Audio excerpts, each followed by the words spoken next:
ఈ ప్రపంచంలో అన్నింటికంటే శక్తివంతమైనది మనస్సు అని అందరికీ తెలుసు. ఎందుకంటే ఏదైనా పనిని పూర్తిగా మనసు పెట్టి చేస్తే దానిలో ఖచ్చితంగా విజయాన్ని సాధించవచ్చు. ఈ విషయాన్ని గురించి ఎందరో గొప్ప వాళ్ళు తరచూ చెప్పుకుంటూ ఉంటారు. అయితే ఇది నిజమా? దీన్ని నమ్మొచ్చా? మనం చాలాసార్లు బలంగా మనసులో అనుకునే ఉంటాం, కానీ ఎందుకని అలాంటి విషయాల్లో సక్సెస్ అవ్వలేకపోతున్నాం? ఏ మనిషి కూడా మనసులో బాధ దుఃఖం గురించి అనుకోడు. అయినా చాలామంది బాధలోనే జీవితాన్ని గడుపుతూ ఉంటారు. ప్రతి మనిషి కూడా లైఫ్లో సక్సెస్ అయ్యి చాలా డబ్బులు సంపాదించాలనుకుంటాడు. కానీ ఆ మనిషి లైఫ్లో సక్సెస్ కాలేకపోతున్నాడు. ఇది కొంచెం ఆలోచించాల్సిన విషయం. ఎందుకంటే దీనిలో రెండు విషయాల గురించి మాట్లాడుకోవాలి. ఒకటి, ఈ విషయం గురించి చెప్పిన గురువులు తప్పు అవుతుందా, మనది తప్పు అవుతుందా అని ఈ విషయాల గురించి ఈరోజు మన వీడియోలో డిస్కషన్ చేసుకుందాం. అలాగే విశ్వశక్తి, విశ్వ చట్టం గురించి కూడా డీటెయిల్డ్గా తెలుసుకుందాం. అందుకోసమని ఈ వీడియోని వదలకుండా చివరి వరకు చూడమని నా మనవి. ఇంతవరకు మాట్లాడిన విషయాల గురించి అర్థం చేసుకోవడానికి ఒక చిన్న స్టోరీ తెలుసుకుందాం. ఒక వ్యక్తి ఉన్నాడు. అతని జీవితం అంతా కూడా దుఃఖంతో నిండిపోయింది. అతను ఏ పని తలపెట్టినా కూడా పూర్తవ్వకుండా సగంలోనే ఆగిపోవడం జరుగుతుంది. అలాగే అతనికి ఎవరూ కూడా సహాయం చేయట్లేదు. అలా అతనికి ఎటువైపు చూసినా కూడా దుఃఖం, బాధ, అంధకారమే కనిపిస్తుంది. ఇన్ని కష్టాల నుంచి ఎలా బయటపడాలని ఆ వ్యక్తికి అస్సలు అర్థం కావట్లేదు. ఎప్పుడూ తన కష్టాలను తలంచుకొని బాధపడుతూ ఉండేవాడు. ఒకసారి చనిపోవాలని అనుకున్నాడు, కానీ ఫ్యామిలీని తలుచుకొని ఆగిపోయేవాడు. అయితే ఈ కష్టాల నుంచి ఎలా అయినా బయటపడాలని ఏం చేయడానికైనా సిద్ధపడ్డాడు. అలా ఒకరోజు ఈ వ్యక్తి తన ఫ్రెండ్స్తో తన జీవితాన్ని మార్చుకోవడం ఎలా అని అడిగాడు. అప్పుడు అతని ఫ్రెండ్స్, నువ్వు ఎవరైనా బాబా దగ్గరికి వెళ్ళు, అలాంటి వాళ్ళ దగ్గర కష్టాలను తొలగించే మంత్రం ఉంటుందని చెప్పారు.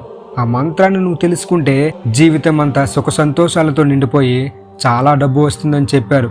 ఆ విషయాన్ని ఆ వ్యక్తి చాలా బలంగా తన మనసులో నాటుకున్నాడు.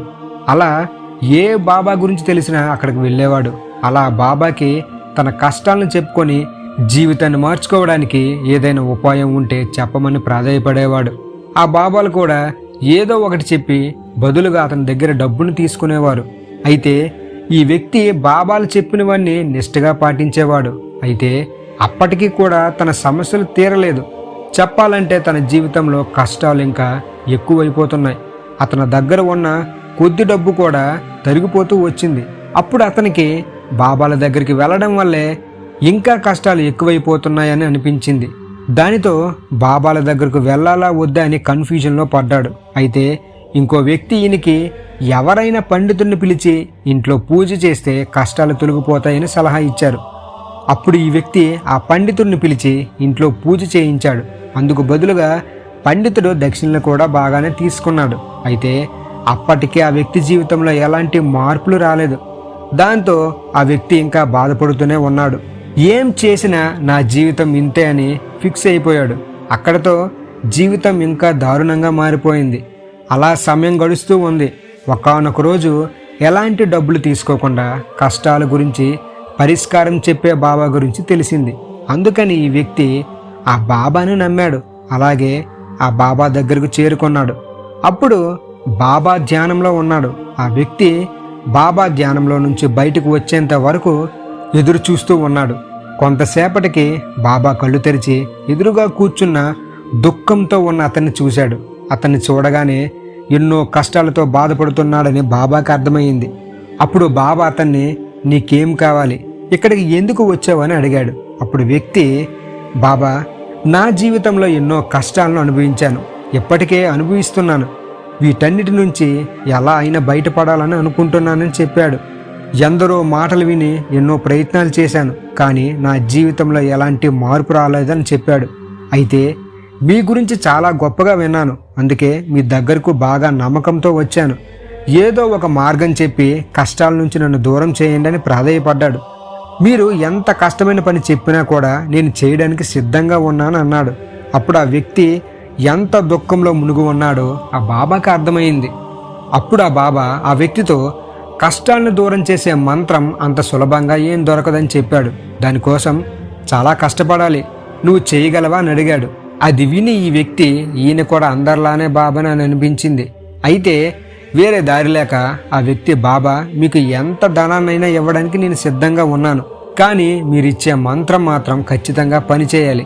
ఆ ఫలితం దక్కిన తర్వాత మాత్రమే నేను మీకు అడిగినంత ధనాన్ని ఇవ్వగలను అన్నాడు. అప్పుడు బాబా, ధనం అనేది చాలా విషయం, అందుకే అలాంటి ధనం నాకు వద్దన్నాడు. అప్పుడు ఆ వ్యక్తి ఆ బాబాతో, మరి నన్ను ఏం చేయమంటారో అని అడిగాడు. అప్పుడు బాబా, నేను చెప్పేది చాలా కఠినమైన మంత్రం, దాన్ని పూర్తి చేయగలవని అడిగాడు. అప్పుడు ఆ వ్యక్తి, బాబా మీరు ముందు ఆజ్ఞ ఇవ్వండి, నేను ఎంత కష్టమైనా దాన్ని చేయడానికి సిద్ధంగా ఉన్నాను అన్నాడు. అప్పుడు ఆ బాబా ఆ వ్యక్తితో, నువ్వు ఇంటికి వెళ్ళే దారి గుండా వెళ్తూ ఉండగా మనసులో నేను ఆనందంగా ఉన్నాను అని పదే పదే చెప్పుకుంటూ వెళ్ళు అని చెప్పాడు. అలాగే ఈ మంత్రాన్ని బయటకు అనకూడదు, కేవలం నీ మనసులో మాత్రం అనుకుంటూ వెళ్ళాలి అని అన్నాడు. అది విని ఆ వ్యక్తి, బాబా ఇంతేనా, అయితే నేను చాలా సింపుల్గా చేయగలను, కానీ దీనివల్ల ఏం జరుగుతుంది అన్నాడు. అప్పుడు ఆ బాబా, ఎలాగో ఎందరో చెప్పిన మంత్రాలను పాటించావు, నేను చెప్పిన మంత్రాన్ని కూడా ప్రయత్నించి చూడు అన్నాడు. అప్పుడు ఆ వ్యక్తి సరే అని చెప్పి అక్కడి నుంచి వెళ్ళిపోయాడు. అప్పుడు బాబా అతనితో, నువ్వు ఈ మంత్రాన్ని జపిస్తున్నప్పుడు కోతులకు సంబంధించిన ఏ ఆలోచనలు రాకూడదు అన్నాడు. అలా అయితేనే ఈ మంత్రం పనిచేస్తుందని చెప్పాడు. అది విని ఆ వ్యక్తి, నేను ఇంతవరకు కోతుల గురించి ఎప్పుడూ ఆలోచించలేదు, ఇప్పుడు మాత్రం ఎందుకు ఆలోచిస్తానని చెప్పి అక్కడి నుంచి వెళ్ళిపోయాడు. అలా మంత్రాన్ని జపిస్తూ వెళ్తూ ఉండగా సడన్గా కోతులకు సంబంధించిన ఆలోచన వచ్చి వెళ్ళిపోయింది. అలా వెళ్తుండగా కోతుల యొక్క ఆలోచనలు ఇంకా ఎక్కువయ్యాయి. కొంతసేపటికి తేరుకున్న ఆ వ్యక్తి మళ్ళీ మంత్రాన్ని జపించడం మొదలుపెట్టాడు. అలా వెళ్తూ ఉండగా సడన్గా అతనికి ఎదురుగా ఒక కోతి వచ్చింది. దానివల్ల మళ్ళీ కోతి యొక్క ఆలోచనలు మొదలయ్యాయి. మళ్ళీ తేరుకొని మంత్రాన్ని జపిస్తూ ఇంటికి చేరుకున్నాడు. అలా ఇంటికి వెళ్ళగానే భార్యతో, ఓ కోతి, నాకు తినడానికి భోజనం వడ్డించు అని అనేశాడు. వెంటనే తేరుకొని, నేనేం చెప్పాను ఇంతవరకు, ఎప్పుడూ కూడా నేను కోతుల గురించి నేను ఆలోచించలేదే, కానీ ఈరోజు ఎందుకలా అవుతుంది, నాకు ప్రతి దగ్గర కోతులు మాత్రమే కనిపిస్తున్నాయి. ఇదే విషయాన్ని ఆలోచిస్తూ ఉండగా ఆ వ్యక్తికి రాత్రి నిద్ర పట్టలేదు. మళ్ళీ ఉదయాన్నే ఆ బాబా దగ్గరికి వెళ్ళిపోయాడు. బాబా కాళ్ళ మీద పడి, అసలు ఏమవుతుందో తెలియట్లేదు, నాకెప్పుడు కూడా కోతి గురించి ఎలాంటి ఆలోచన లేదు, కానీ నిన్న మీరు చెప్పినప్పటి నుండి ప్రతి చోట కోతి మాత్రమే కనిపిస్తుంది, అసలు ఏం జరుగుతుంది అని దీనంగా అడిగాడు. అది వినగానే బాబా నవ్వటం మొదలుపెట్టాడు. బాబా అతన్ని, మనసును అర్థం చేసుకోవడం అంత సులభమేమీ కాదు, నువ్వు మొదటిసారి నా దగ్గరకు వస్తున్నప్పుడు కూడా ఎన్నో కోతులు ఎదురుపడ్డాయి, కానీ అప్పుడు నీ దృష్టిలో కోతులు అస్సలు లేవు, కానీ నీ మనసులో కేవలం కష్టాలు మాత్రమే ఉన్నాయి, అందుకే వాటిని పట్టించుకోలేదు. మనం ఏ విషయం నుంచైతే దూరంగా పారిపోవాలని చూస్తామో అది మన మనసులో బలంగా నాటుకుపోతుంది. దానితో మనం ఎంత వదిలించుకోవాలనుకున్నా అది మనల్ని వదిలిపెట్టదు. మనం పైన ఆనందంగా ఉండాలనుకున్నా మనసులో లోపల నాటుకుపోయిన విషయం మాత్రం గుర్తుకు వస్తుంది.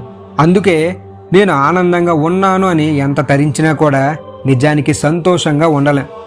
ఎప్పటి వరకైతే మన లోపల ఉన్న బాధని బయటకు తీయమో అంతవరకు మనం అస్సలు ఆనందంగా ఉండము. అది విని ఆ వ్యక్తి బాబాతో, బాబా అయితే మీరు చెప్పిన మంత్రం మనసులోకి వెళ్ళాలంటే ఏం చేయాలని అడిగాడు. అప్పుడు, నువ్వు నీ కష్టాల నుంచి పారిపోవడానికి ప్రయత్నం చేయొద్దు, వాటిని ఎదుర్కొని నిలబడు.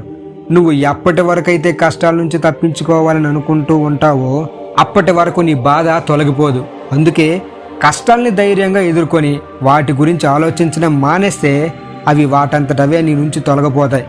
ఈ కథ ద్వారా మనం అర్థం చేసుకోవాల్సిన విషయం ఏంటంటే, మనం దేని గురించి అయితే ఎక్కువగా మనసులో ఆలోచిస్తూ ఉంటామో అదే మన రియల్ లైఫ్లో కూడా రిఫ్లెక్ట్ అవుతూ ఉంటుంది. ఒకవేళ మనం నిజంగా కష్టాల్లో ఉన్నా కూడా దాని గురించి బాధపడుతూ పదే ఆలోచించడం వల్ల కష్టం తొలగిపోదు సరికదా, ఆ బాధ మరి కాస్త ఎక్కువ అవుతుంది. అందుకే మనం ఎలాంటి పరిస్థితుల్లో ఉన్నా మనసును శాంతంగా ఉంచి ప్రాబ్లమ్స్ నుంచి బయటపడేందుకు ప్రశాంతంగా ఆలోచించాలి. తద్వారా జీవితంలో వచ్చే ఎలాంటి ప్రాబ్లమ్స్ అయినా ఎదుర్కొనే ధైర్యం మనసులో బిల్డ్ అవుతుంది. ఇలా మీకు ఎలాంటి సమస్యలు ఉన్నా కూడా మీ మైండ్కి పదే పాజిటివ్ ఆలోచనలు పంపిస్తూ ఉంటే మెల్లమెల్లగా మీ మనసు మారి మీ పరిస్థితులు కూడా మారుతూ ఉంటాయి. ఇలా పాజిటివ్ ఎఫర్మేషన్స్ని చేయడం మాత్రం మర్చిపోకండి. ఈ వీడియో కానీ మీకు ఉపయోగపడినట్లయితే మన ఛానల్ని లైక్ చేయండి, షేర్ చేయండి, సబ్స్క్రైబ్ చేయడం మాత్రం మర్చిపోకండి. Thank you everyone.